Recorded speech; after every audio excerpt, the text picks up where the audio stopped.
Rabbil alamin. Kita bersyukur kepada Allah Subhanahu wa taala karena atas nikmat dan karunia-Nya pada malam hari ini Allah Subhanahu wa taala memberikan kita kesempatan untuk bisa hadir di salah satu majelis ilmu di masjid ini. Kita mempelajari ayat-ayat Allah Subhanahu wa taala. Kita membaca hadis-hadis Rasulullah sallallahu alaihi wasallam yang mudah-mudahan dengan itu semua bisa memperkaya dan menambah ilmu kita terhadap agama Islam ini. Allahumma 'allimna bima yanfa'una wanfa'na bima 'allamtana wa zidna ilma.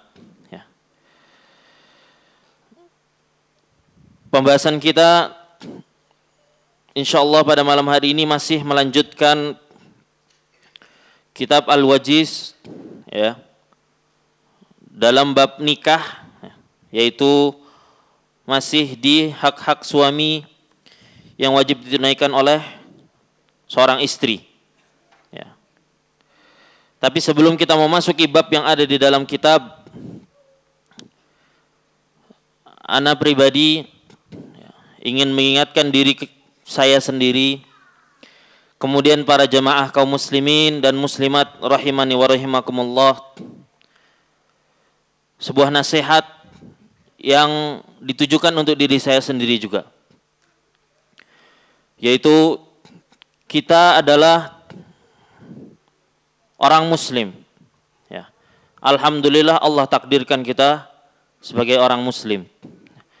Dan alhamdulillah juga Allah berikan kita nikmat dan rizki berupa mengenal, mengetahui Islam ini dengan cara yang sesuai dengan Al-Quran dan Sunnah Rasulullah sallallahu alaihi wasallam. Ya. Maka itu hal yang harus kita syukuri. Dan kita juga bersyukur Allah jadikan kita orang yang semangat belajar ilmu agama, semangat mempelajari ilmu agama. Ya.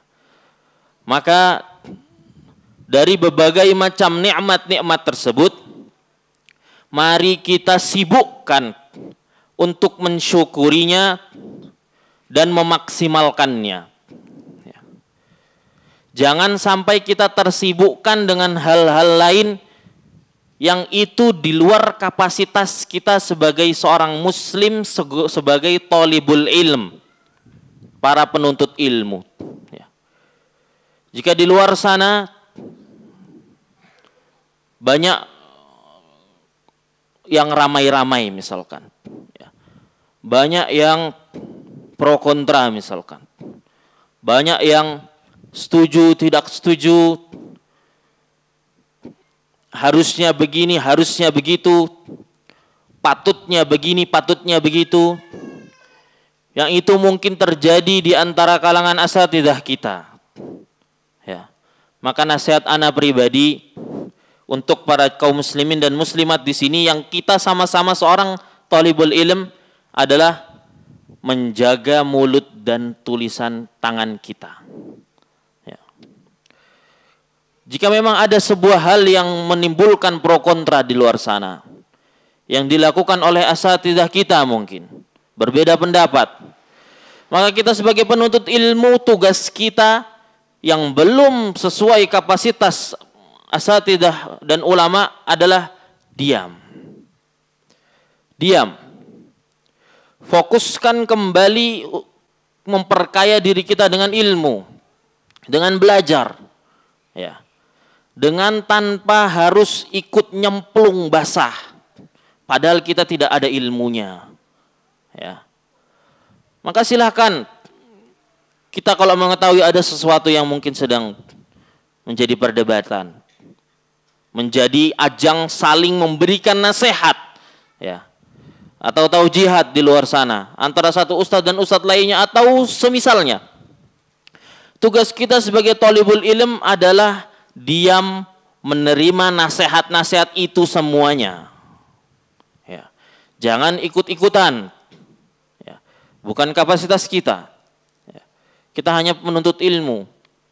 Maka kembali fokus dengan hal itu. Karena kita tahu atau tidak pun, insya Allah itu tidak mempengaruhi dari bagaimana semangat kita dalam menuntut ilmu. Ya. Jadi jika ada terjadi perselisihan, hal biasa. Ya. Yang A melihatnya seperti ini, yang B melihatnya seperti itu, hal biasa. Itu sebuah sunnatullah, dari dulu sudah terjadi.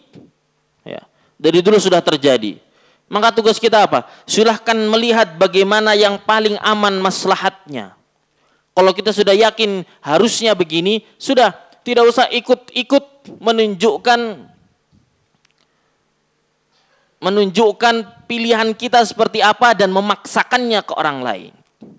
Sudah. Kalau kita yakin harusnya begini, harusnya tidak seperti itu, ya sudah, kita jadikan itu maklumat. Jangan ikut-ikutan kita, syukran Mas,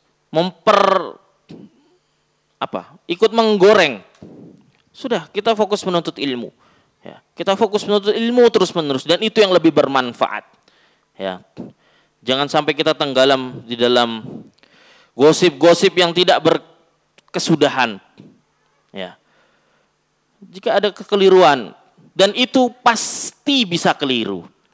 Asatidzah kita bukan maksum, pasti salah, pasti bisa salah, dan mereka manusia. Maka kita ambil ibrohnya adalah kita tidak menjadikan asatidzah, ustadz, ulama, masyayikh itu mereka adalah sumber kebenaran. Dan ketika ada A menasihati B, bukan berarti A adalah orang yang paling baik di hadapan Allah, kemudian B orang yang paling buruk di hadapan Allah. Ya. Ini masuk ke dalam bab nasihat, saling menasihati sesama muslim. Oleh karena itu, kita mengambil ibrah, jangan menjadikan suatu patokan kebenaran kepada manusia. Jadikanlah patokannya kepada Al-Quran dan Sunnah. Jadikan patokannya kepada itu benar atau tidak, itu maslahat atau tidak, itu madarat atau tidak, itu maslahat sama madaratnya lebih besar yang mana. Ya. Kemudian ketika sudah tahu, diam. Cukup kita jadikan itu ilmu kita. Gak usah ikut rame, gak usah ikut. Kita baru belajar ilmu kita sedikit. Ya. Ilmu yang berbicara di sini dan yang duduk di bawah sama, masih sedikit. Maka kita fokuskan memperbanyak ilmu yang masih sedikit itu. Ya. Ilmu yang kalau kita menggunakan seluruh hidup kita untuk menuntut ilmu, maka hanya mendapat setengahnya saja. Ya. Apalagi kita tidak pakai semuanya untuk menuntut ilmu, maka dapatnya seberapa? Oleh karena itu, sebelum kita memasuki bab, mudah-mudahan Allah menjadikan kita penuntut ilmu yang terus fokus menuntut ilmu. Kembali belajar terus. Tidak ada ruginya kita belajar. Ya. Tidak ada ruginya juga kita mengetahui adanya hal yang ramai-ramai di luar sana. Ya. Kalau itu hal yang baik, kita lihat kebaikannya. Kalau itu hal yang jelas-jelas buruk, jelas buruknya, jelas mungkarnya, kita tinggalkan. Sudah. Ya. Tanpa harus ikut menggoreng ataupun hal yang semisalnya. Ya. Apalagi itu di luar dari kapasitas kita sebagai seorang talibul ilm. Maka mudah-mudahan Allah Subhanahu wa taala menjaga kita untuk selalu fokus menuntut ilmu, fokus kepada agama Allah Subhanahu wa taala.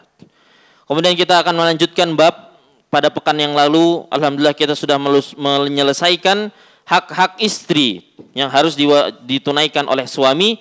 Maka kali ini kita akan memasuki hak-hak suami.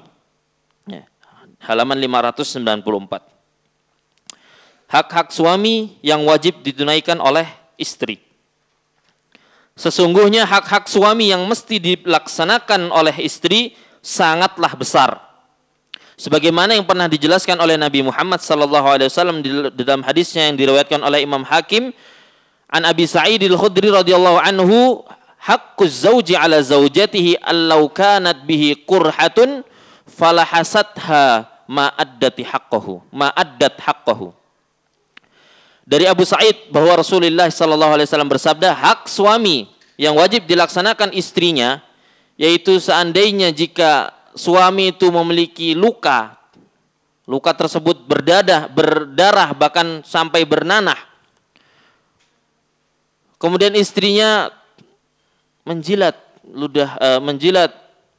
luka tersebut, nescaya ia belum dikatakan telah melaksanakan hak suaminya. Ya. Hadis ini hadis pembuka hak suami atas istri yang sangat-sangat bisa kita bayangkan sendirilah. Ya.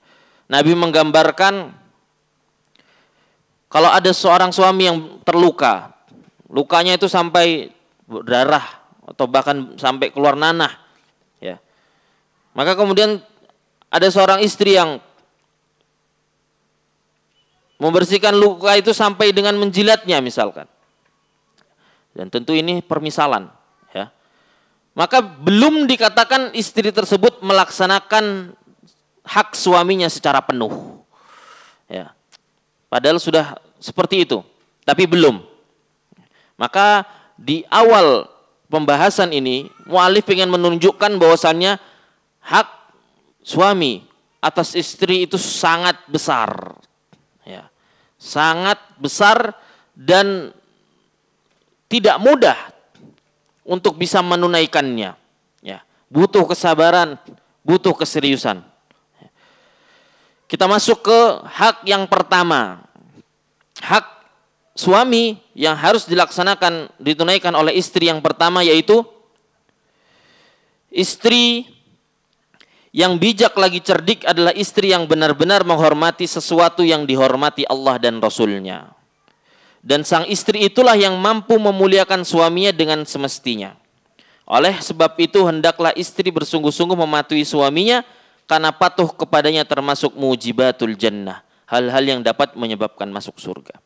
Maka hak pertama seorang suami yang harus ditunaikan oleh seorang istri adalah patuh kepada suaminya. Ya. Patuh kepada suaminya, hormat kepada suaminya. Ya. Nabi Muhammad SAW bersabda, "Idza shallatil mar'atu khamsaha."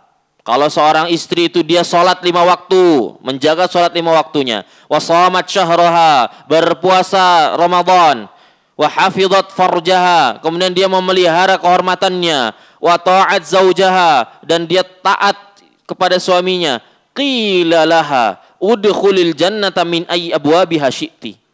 Dikatakan kepada seorang istri tersebut yang menjaga sholatnya, yang puasa Ramadannya dijaga, yang dia taat kepada suaminya, yang dia memelihara kehormatannya, dikatakan kepada istri tersebut, masuklah surga dari pintu manapun yang kamu sukai. Masuklah surga dari pintu mana saja yang kamu sukai. Kamu pengen masuk surga dari pintu mana, terserah. Surga punya banyak pintu. Ada pintu orang-orang yang rajin berpuasa, ada pintu jihad fisabilillah, ada pintu yang suka mengurusi anak yatim, ada pintu banyak pintunya. Ya. Dikatakan kepada seorang istri yang dia ketika di dunia sholat 5 waktu dijaga. Nah, ini yang harus diingat oleh para kaum muslimat, yaitu waktu sholat laki-laki dan perempuan itu sama. Ya. Laki-laki harus segera sholat ketika sudah masuk adzan dan di masjid. Dan tidak menundanya sampai di akhir-akhir waktu. Maka wanita istri pun sama, meskipun tidak ada kewajiban sholat di masjid mengikuti iqomahnya suatu masjid, tapi dia tetap harus segera sholat di waktu-waktu yang sama. Ya, nah, terkadang seorang istri atau wanita mungkin dia menunda-nunda sholat karena tidak ada kewajiban sholat di masjid, sehingga dia nyantai sajalah, yang penting kan masih waktunya. Ini harus diperhatikan. Terkadang nggak mau sholat sebelum mandi dulu, gerah misalkan, lagi tidak enak badannya, lengket misalkan habis keluar, mau nunda nanti dulu. Ya. Maka ini juga harus diingat. Kalau memang itu kita bisa cepat mandinya, bisa segera sholat, maka tafadhol. Mungkin niatnya ingin sholat dengan khusyuk, dengan kondisi terbaik. Tapi kalau itu sudah mepet, sudah lewat setengahnya misalkan sholat duhur itu sudah jam 2 atau jam 2 lebih. Aduh, saya mau mandi dulu. Maka dikatakan, yang penting tidak najis, suci, silakan sholat dulu. Ya, jangan terbiasa untuk menunda-nunda waktu sholat.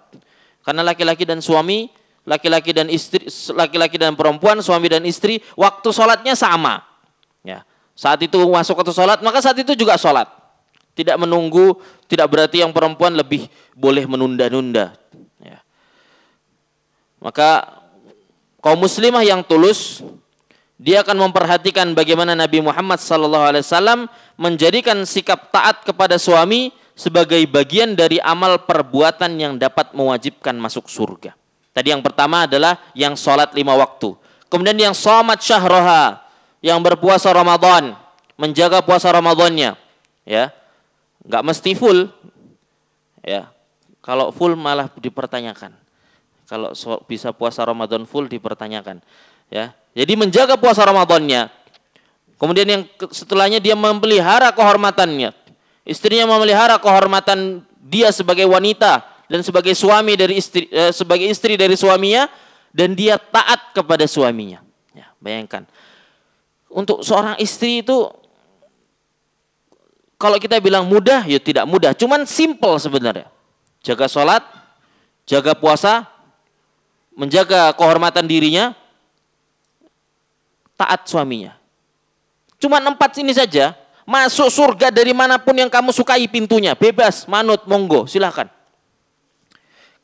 Kalau kita bilang gampang, gampang aja nih ya. Cuman nyatanya memang tidak segampang itu. Ya.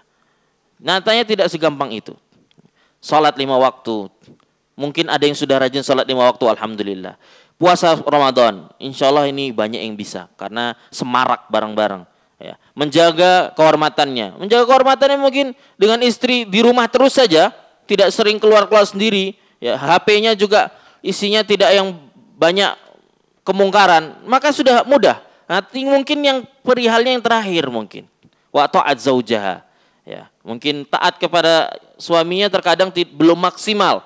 Ya, maka ini menjadi PR bagi kita semua. Sebagai suami kita membimbing istri, dan sebagai istri kita berusaha melaksanakannya dengan baik. Maka Rasulullah SAW menjadikan taat kepada suami sebagai salah satu penyebab masuk surga. Ya, maka ini dalil jelas tentang pentingnya taat kepada suami. Kemudian Nabi Muhammad SAW juga bersabda dalam hadis yang lain, "Walladzi nafsi biyadihi, ma min rajulin yad'u imra'atahu ila firashihi fata'ba alaihi illa kana alladhi fis sama'i sakhitan 'alaiha hatta yarda anha." Nabi Muhammad SAW bersabda, demi zat yang diriku berada di dalam genggamannya, tidaklah seorang suami mengajak istrinya ke tempat tidurnya lalu sang istri menolak ajakan suaminya, melainkan dia, Allah yang berada di atas, terus menerus murka kepadanya sehingga suaminya ridho kepadanya. Dalam hadisnya disebutkan dia dilaknat oleh malaikat sampai pagi. Ketika ada seorang istri yang menolak panggilan dari suaminya, ya, seorang istri menolak panggilan dari suaminya. Maka tentu ini tentu harus disesuaikan. Ya, seorang suami memang ada hadis ini, hadis yang sudah jelas. Dalam hadis yang lain disebutkan justru malaikat melaknatnya sampai pagi. Tapi mbok yo diperhatikan memang kondisinya. Kalau memang kondisinya tidak memungkinkan misalkan, ya, sedang lelah atau sedang apa, maka silakan disesuaikan. Ya, memang ada kok hadis ini, memang ada. Tapi hadis ini jangan seperti pisau yang ditodongkan ke orang. Ditodongkan, lo iki lo enek hadis iki lo. Engko iki. Jangan seperti itu. Hendaknya bersikap bijak, ya, bersikap hikmah. Bagaimana sih caranya? Ya, memahami. Toh memahami kan datangnya dari 2 arah, tidak hanya dari satu ke yang lainnya saja. Maka merupakan kewajiban wahai wanita muslimah untuk tunduk dan patuh kepada suami serta setia dalam segala hal yang diperintahkan kepadamu selama tidak menyalahi syariat. Dan hendaklah kamu hati-hati jangan sampai berlebih-lebihan dalam mematuhi suami hingga taat kepadanya dalam kemaksiatan. Nah, ini tidak boleh, ya. Tidak boleh taat kepada suami kalau berisi kemaksiatan. Ya. Tidak boleh seorang istri memang wajib mentaati seluruh perintah suami selagi perintah itu bukan kepada kemaksiatan. Ya. Selagi perintah itu perintah mubah, misalkan bukan, kalau itu perintah wajib yang diwajibkan Allah maka harus sangat-sangat ditunaikan. Contohnya suami nyuruh segera sholat, suami nyuruh segera apa misalkan.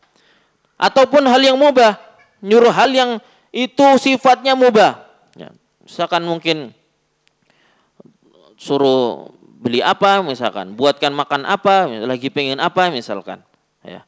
Maka itu asalnya mubah, tapi menjadi wajib ketika suami yang memerintahkannya.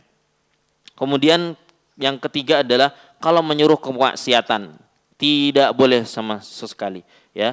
La ta'ata li makhluqin fi ma'siyatil khaliq. Tidak ada taat kepada makhluk kalau taat itu adalah untuk bermaksiat kepada Khaliq, kepada Allah Subhanahu wa taala.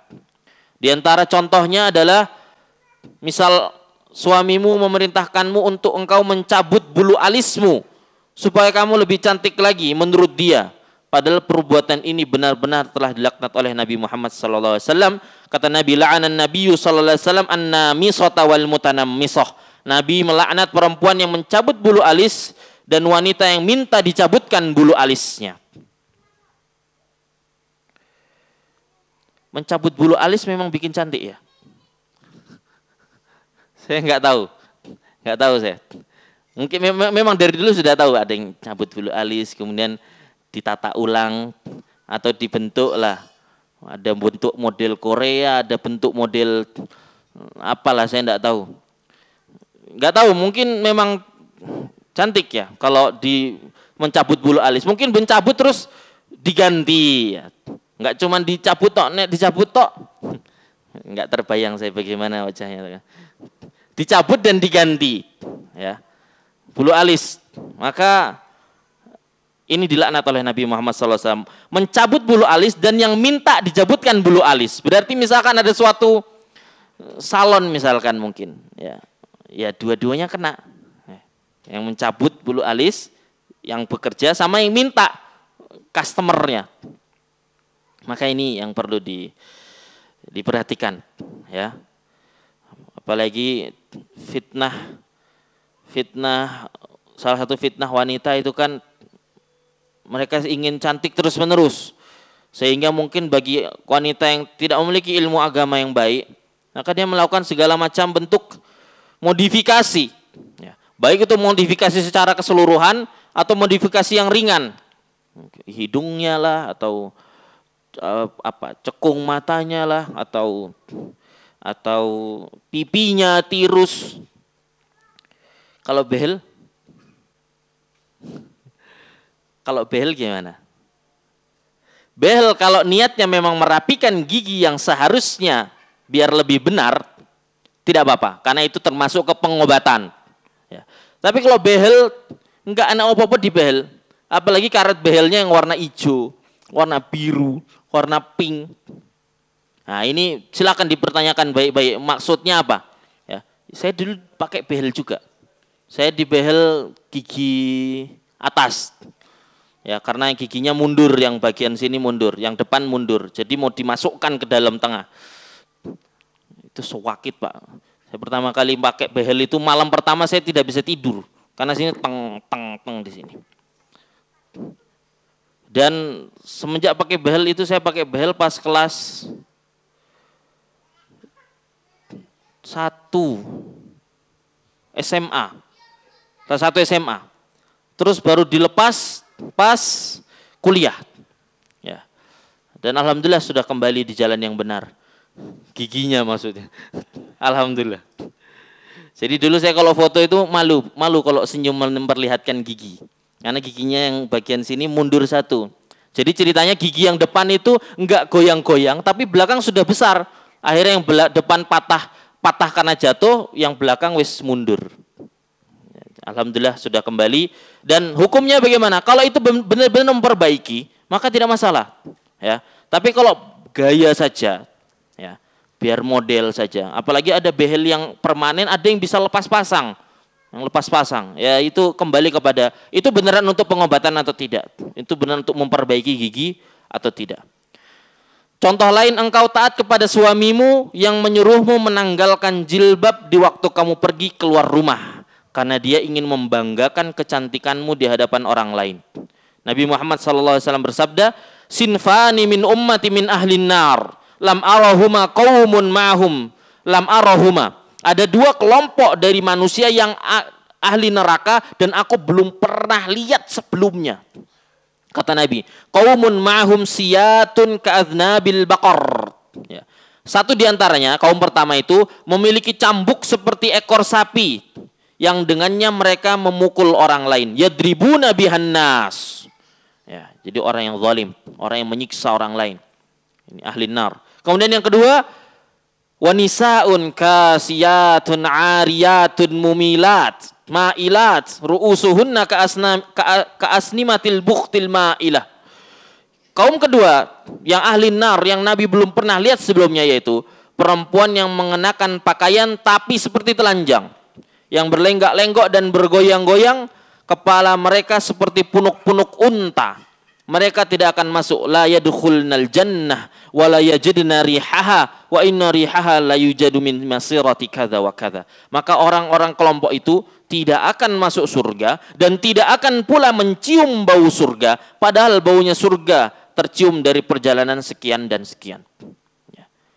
Maka dalil ini dalil yang jelas kepada para muslimah, ya, kepada para istri, kepada para suami yang mungkin masih mendapatkan di keluarganya ada yang pakaiannya itu ya tidak sesuai lah. Ya. Mungkin sudah sesuai tapi terlalu tipis misalkan, terlalu ketat misalkan. Dan ini tidak hanya suami kepada istrinya, ini juga suami kepada seorang bapak kepada anak perempuannya. Ya. Nauzubillah min zalik. Harus dijaga. Bagaimana penampilan anaknya pas keluar? Pakai jilbabnya bagaimana? Ya, jilbab yang beneran jilbab atau jilbab cekik leher? Atau jilbab yang ya begitulah. Ya, pakaiannya bagaimana? Ya, dijaga. Seorang laki-laki, bapak, suami bertanggung jawab kepada keluarganya. Ya, bagaimana pakaiannya? Disebutkan di sini yang Nabi menyebutkan detailnya, yaitu yang ada punuk onta. Ya. Nah, ana ingin tegaskan lagi. Di antara hal yang tidak diperbolehkan seorang wanita pakai adalah ketika pakai jilbab terus di dalamnya ada kondenya atau itu rambutnya lah. Ya. Itu tidak boleh. Karena itu seperti punuk-punuk onta. Tetapi ya, kita akan terus mengulang kalau soal perihal muamalah seperti ini. Kalau kita dapati ada yang seperti itu, jangan barbar mengingatkannya. Jangan kayak orang nggak punya ilmu mengingatkannya. Ya. Pelan-pelan saja. Misalkan mungkin datang ke kajian masih seperti itu. Di kepalanya masih mengikat rambutnya yang terlihat banget misalkan. Ya. Maka hati-hati, ngasih taunya pelan-pelan. Kalau dia belum tahu gimana, ya kasih tahu. Mungkin dia sudah tahu tapi masih terbiasa begitu. Maka kita ingatkan baik-baik. Jangan langsung dengan sesuatu yang bisa menjadikan dia lari dari dakwah ini. Itu bukan dari manhaj Nabi kita Muhammad SAW. Pelan-pelan memberitahunya. Pertama kali jangan langsung kasih tahu. Misalkan ketemu jangan langsung kasih tahu. Ya diam dulu, kenalan dulu. Dekatkan diri kita ke dia dulu. Ya. Baru nanti pelan-pelan dikasih tahu, ini begini. Kata Nabi Muhammad ada hadis yang begini. Ya. Itu pun ngasih taunya biasa saja. Ya, biasa saja. Harus dengan hikmah, harus pelan-pelan. Mungkin dari keluarga besar kita. Ya, mungkin masih begitu. Ya. Kita ingatkan baik-baik. Mungkin bisa jadi dia itu belum menjaga sholatnya misalkan lah. Menjaga sholatnya saja belum, maka kita fokus ngasih tahu dia tentang sholat. Mungkin dia masih banyak syirik-syirik. Kata fokus ngasih tahu dia tentang syirik. Jangan ujung-ujung langsung mempertanyakan, mempermasalahkan rambutnya misalkan atau pemakaian jilbabnya. Ya. Kita kasih tahu yang penting-penting dulu. Mudah-mudahan dari situ dia pelan-pelan nanti. Jadi harus hati-hati sekali. Pemilihan katanya harus hati-hati sekali. Ya. Jangan sampai kita ini niat amar ma'ruf nahi mungkar. Ya. Tapi di hati kita ada rasa aku lebih baik dari dia, maka aku harus kasih tahu dia. Tidak, ya. Pelan-pelan ngasih tahunya. Berlaku juga bagi laki-laki, bagi ikhwan kita. Mungkin ada orang yang baru datang belajar ngaji. Mungkin penampilannya masih biasa-biasa saja. Jangan keras kepada mereka. Mereka itu orang muslim. Mereka datang ke sini mau belajar, mau menuntut ilmu. Jangan jadikan orang kabur dari ilmu hanya karena sebab kita yang salah. Kita salah ngomong, kita salah bertingkah, kita salah tindak tanduk kita salah. Ya, orang nggak jadi dapat hidayah. Orang itu tidak akan dapat hidayah karena usaha kita. Usaha kita itu wasilah saja, sebabnya saja. Allah yang jadikan dia akan dapat hidayah apa tidak. Sekelas Nabi Muhammad saja, sallallahu alaihi wasallam, nabi terbaik, apakah bisa mengembalikan pamannya untuk masuk ke dalam Islam? Nggak bisa. Ini Nabi, pamannya Abu Thalib tidak bisa masuk Islam. Di detik-detik akhirnya justru dia tidak mengucapkan la ilaha illallah. Padahal Nabi bilang, ya am, kul la ilaha illallah kalimatun uhajun laka biha indallah. Kalimat yang aku akan jadikan hujah di hadapan Allah bahwasanya kamu sudah seorang muslim. Tapi ternyata apa? Abu Thalib masih di atas agama nenek moyangnya. Ini Nabi tidak bisa menjadikan pamannya masuk surga atau masuk Islam. Terus siapa kita? Maka silahkan kita berusaha semaksimal mungkin dengan memperhatikan akhlak dan adab. Dengan hikmah, dengan bijak. Ya. Ya. Salah satu metode dakwah yang tidak hikmah juga adalah, kalau versi nyata itu orang datang langsung, astagfirullah, kok kamu begini sih pakaiannya, harus kan begini. Pelan-pelan. Termasuk yang seperti ini juga, modelnya itu kalau dibawa ke sosmed, WA, ada orang yang mungkin dia melakukan sesuatu kesalahan, ya. Terus kita tahu ada video Instagram potongan yang sangat bagus nasihatnya. Oh, koncoku ngene iki. Dia langsung kirim ke grup. Habis kirim ke grup, di tag temennya, "Gilo, deloken video ini." Atau di keluarga besar kita, ada yang mungkin masih gitu, videonya dipotong, lihat di YouTube. Wah, apik iki. Langsung share. Tek, apalagi pembahasan sebelumnya lagi bahas itu. Langsung share, langsung iki lho deloken video ini. Itu sama dengan orang baru datang. Piye sih awakmu kok ngono? Kok kamu begitu begini. Pelan-pelan ngasih tahunya, ya. Apa meneh di tag. Nih, baca. Atau gimana lah caranya? Hati-hati ngasih tahu orang. Pelan-pelan. Kita tuh pengen dia dapat hidayah, bukan dia merasa orang paling berdosa di dunia ini. Kita pengen orang itu dapat hidayah dan kembali kepada ajaran Islam. Bukan kita pengen biar dia tahu dia itu selama ini sudah berlumuran dosa. Saya ini sudah lebih lama ngajinya dari kamu, saya lebih tahu. Kamu tuh kurang ini, kurang itu. Tidak hikmah sama sekali. Ya.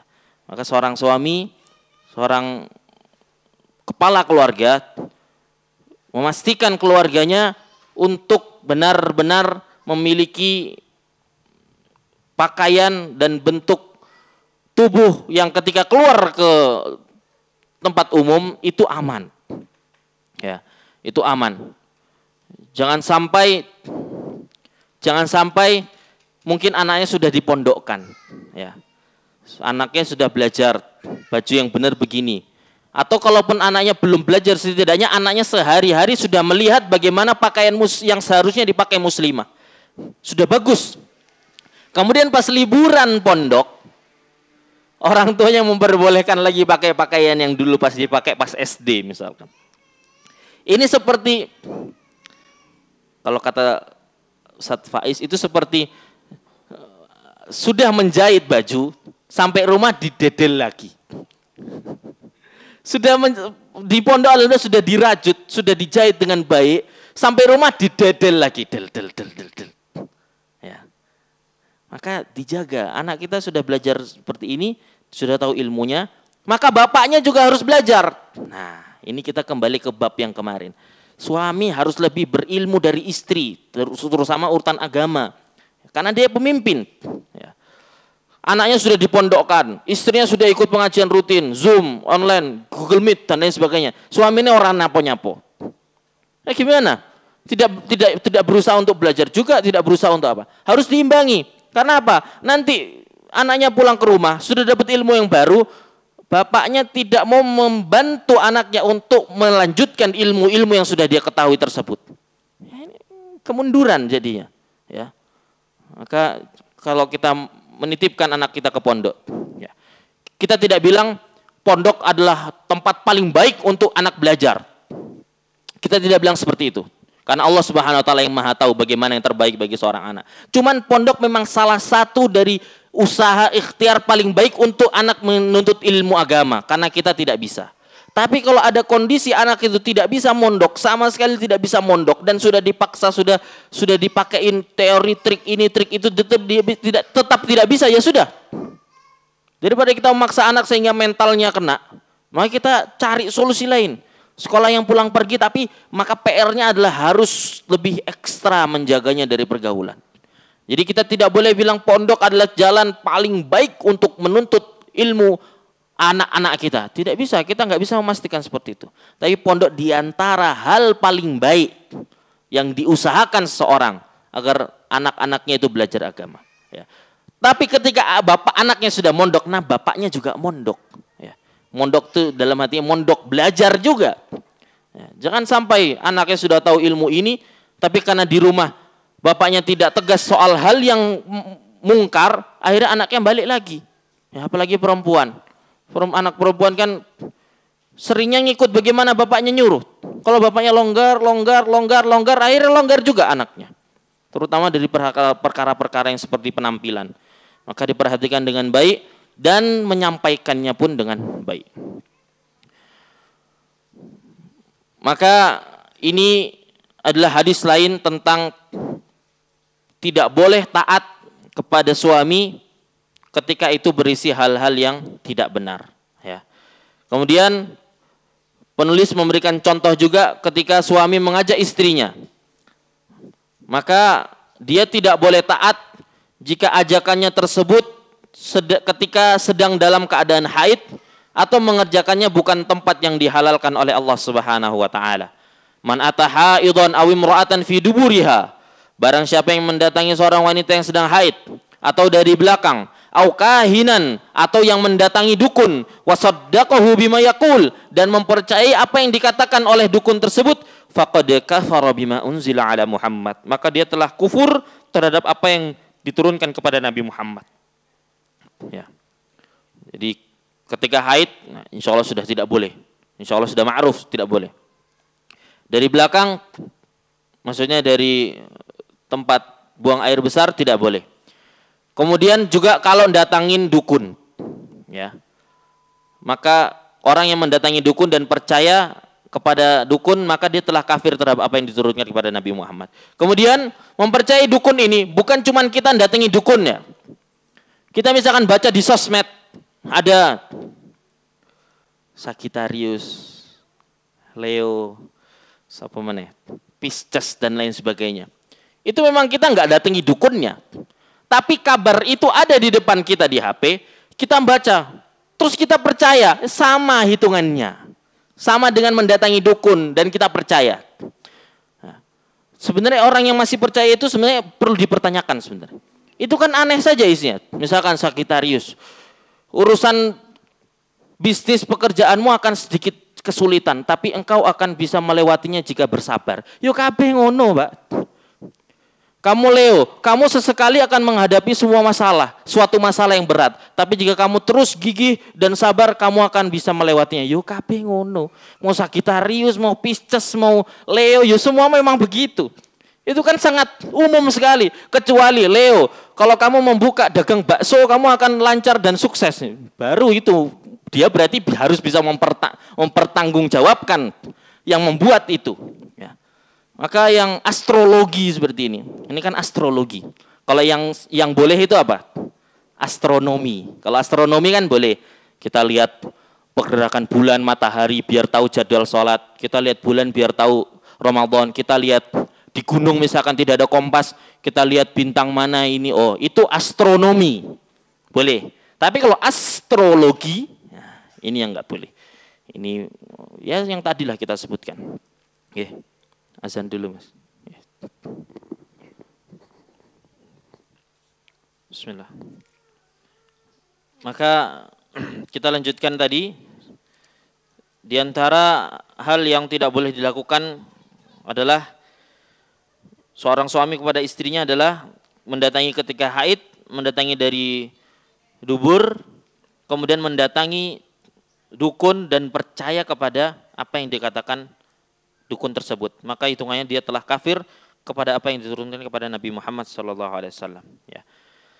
Contoh yang lain, engkau patuh kepada suamimu yang menyuruhmu tampil di tengah-tengah kaum laki-laki, berbaur dengan mereka dan berjabat tangan dengan mereka. Padahal Allah Subhanahu wa taala sudah menegaskan, wa idza sa'altumuhunna mata'an fas'aluhunna min wara'i hijab.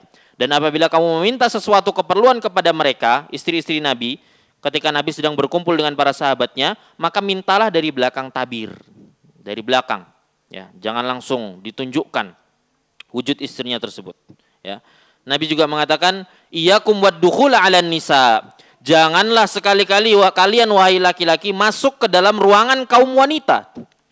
Qila ya Rasulullah. Kemudian salah seorang sahabat mengatakan, afara'aital hamwa wa huwa qaribuz zauji ka akhihi wa ibni akhihi wa ammihi wa ibni ammihi wa nahwihim.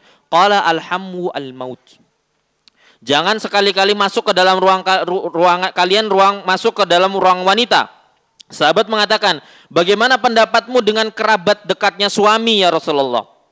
Misalkan saudaranya suami, pamannya suami, anak pamannya suami, sepupunya suami. Itu apa? Boleh apa enggak kalau dalam kondisi itu istri kita, saudara-saudara kita yang itu masuk ke suatu ruangan yang ada istri kita tok di situ misalkan. Maka kata Nabi, alhamu maut. Saudara ipar, saudara sepupu, itu maut, kematian. Maka ini jangan sampai kita bermudah-mudahan.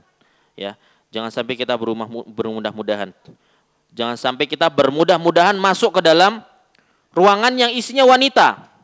Apalagi, ini sebagai terakhir penutup, apalagi yang kita tahu beberapa waktu yang lalu ada kabar tentang seorang ya artis, influencer yang harusnya laki-laki tapi dia tidak berada di jalan yang benar. Ikut kajian, ya, anggaplah kajian. Ikut kajian di hotel, ikut di barisan yang akhwat, pakai cadar juga. Ini kan musibah ini. Kemudian ternyata saya juga tahu, ternyata di luar sana ada orang kelainan yang dia disebutnya itu cross hijaber. Ada yang sudah pernah dengar cross hijaber? Cross hijaber itu sebuah komunitas yang dia punya kelainan, dia laki-laki tapi suka pakai jilbab atau pakaian wanita. Dan dia berjalan di tempat umum pakai pakaian wanita, dia masuk ke toilet wanita, dia masuk ke kajian-kajian atau kalau ada perkumpulan yang laki-laki perempuan bisa, dia masuk ke yang perempuan. Dan ini nyata ternyata dan sudah lama. Cross hijaber namanya.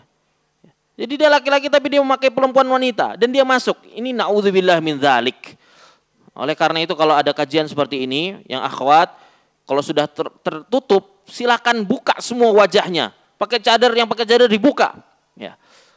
Biar menghilangkan, biar yang ketok brengose kelihatan, yang kelihatan ternyata ada kumisnya biar kelihatan, dibuka, terlihat semuanya. Jangan yang tertutup semuanya.